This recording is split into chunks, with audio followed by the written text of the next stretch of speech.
Okay, બિલકુલ. અને જ્યારે હવે નવી જનરેશન, યંગ જનરેશનની આપણે વાત કરીએ, તો એ લોકો માટે ઇન્વેસ્ટમેન્ટના બહુ બધા રસ્તા ખુલ્લા છે અને એ લોકો બહુ વેલ એજ્યુકેટેડ પણ છે, ઇન્ફોર્મ્ડ છે અલગ અલગ વસ્તુથી. તો એમને રિયલ એસ્ટેટમાં ઇન્વેસ્ટ કરવું કેવી રીતે ફ્રૂટફુલ રહેશે? આજકાલ કેવું હોય છે કે એક બહુ મૂવીમાં પહેલાં એક ડાયલોગ સાંભળેલો, દેખો, સોચો, સમજો, ફિર બોલો, ફિર કરો, એવું કંઈક મેં કંઈક સાંભળેલું.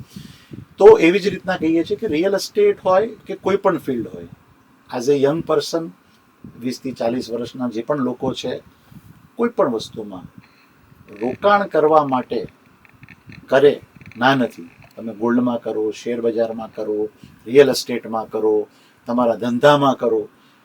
રિયલ એસ્ટેટમાં રોકાણ કરવા માટે પણ હોય કે બીજું કોઈ રોકાણ કરવા માટે હોય, તો you follow the process, understand the things, થોડુંક રિસર્ચ કરો, આપણે ક્યાં નાખી રહ્યા છે, શું કામ નાખી રહ્યા છે. તો એ રીતના તમે ઓવરઓલ જોશો ને તો સેફેસ્ટ પાર્ટ રિયલ એસ્ટેટનો છે. નાનપણથી 5 વર્ષના છોકરાને બી ખબર પડતી હોય કે આ એરિયા સારો છે, આ એરિયામાં ડેવલપમેન્ટ દેખાઈ રહ્યું છે, તમને દેખાઈ જ આવશે.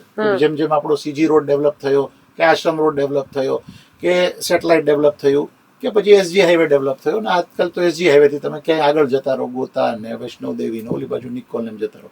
તો જ્યારે પણ કોઈ પણ યંગસ્ટર્સ રોકાણ કરવાનું ઈચ્છા ધરાવતો હોય તો બધા પાસા જોવે.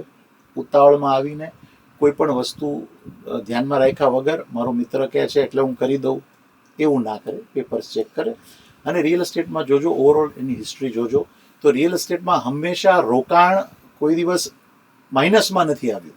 હંમેશા ઓવર સ્ટેબલ થઈ ગયું હશે તો પછી પાછો બૂમ આવ્યો હશે તો એ અપ જશે. પ્લસ તમારી જે પ્રોપર્ટી છે એમાં તમને રેન્ટલની આવક પણ થાય છે. જેટલો સમય તમે પ્રોપર્ટી વેચતા નથી તો તમને કોઈને ભાડે ચડાવી શકો છો. હું ઇન્વેસ્ટર્સ પર્સપેક્ટિવથી વાત કરું છું.